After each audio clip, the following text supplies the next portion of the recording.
ఉదయం లాభాల్లో కొనసాగిన దేశీయ సూచీలు మధ్యాహ్నం తర్వాత కిందకి దాగాయి. మొత్తానికి నష్టాలతోనే స్టాక్ మార్కెట్ ఈ రోజు ముగిసింది. డాలర్ తో పోల్చుకుంటే రూపాయి మారకం విలువ కూడా రికార్డు స్థాయిలో పడిపోయినట్టుగా మనకు అర్థమవుతోంది. అయితే మొత్తానికి నష్టాలతో దేశీయ స్టాక్ మార్కెట్లు ముగిశాయి.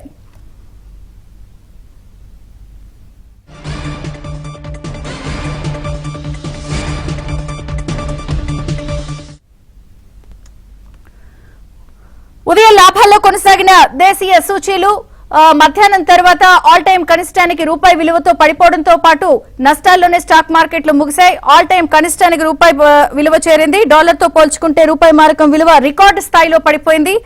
సో గరిష్టాల వద్ద మదుపర్ల అమ్మకాలు మొగ్గు చూపడం ఈ కారణంగా ప్రతికూల ఫలితంగా కనిపిస్తుంది. మనకి బిజినెస్ అనలిస్ట్ సుందర్రాజ గారితో మాట్లాడదాం. సుందర్రాజ గారు, నష్టాలతో స్టాక్ మార్కెట్ ముగిసింది, రూపాయి విలువ కూడా ఆల్ టైం కనిష్టానికి పడిపోయింది, ఏమంటారు?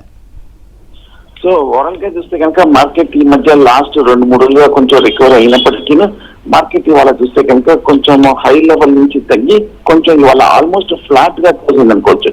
మార్కెట్ లో చూస్తే కనుక పెద్దగా మూమెంట్ లేదు. హార్డ్లీ జస్ట్ ఒక 20-30 పాయింట్స్ వరకు డిక్రీస్ అవడం అనేది మనం చూస్తున్నాము.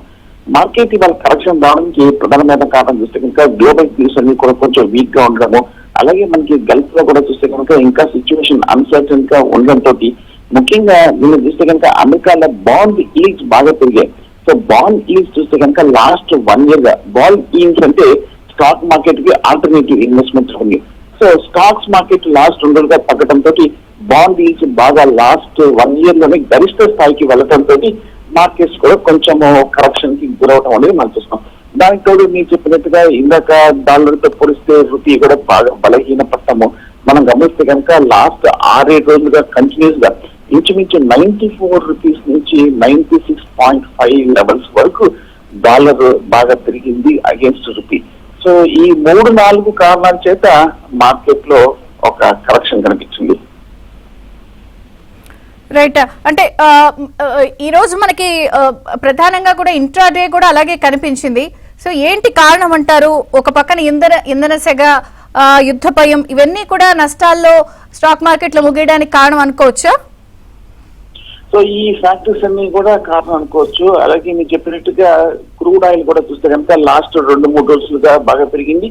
క్రూడ్ ఆయిల్ బ్రెంట్ క్రూడ్ చూస్తే కనుక ఇంచుమించు 90 నుంచి 105 కి వెళ్ళటం చూసాము. అలాగే క్రూడ్ కూడా చూస్తే కనుక స్పాట్ మార్కెట్ లో కూడా చూస్తే కనుక ఆల్మోస్ట్ $110 దగ్గర కన్సిస్టెంట్ గా లాస్ట్ 1 week గా ట్రేడ్ చూసాము. ఇంకో పక్క చూస్తే కనుక యుద్ధ భయాలు తగ్గిపోతాయి, దాంతో మనకి క్రూడ్ ఆయిల్ కూడా తగ్గుతుంది అనే మార్కెట్ చాలా పాజిటివ్ యాంటిసిపేషన్ తో ఎదురు చూస్తూ ఉండగా, ఇంకో పక్క చూస్తే కనుక పీస్ స్టాక్స్ జరుగుతున్నా కూడా క్రూడ్ ఆయిల్ మటుకు లాస్ట్ 1 week గా పెరగడం అనేది మనం గమనించవచ్చు.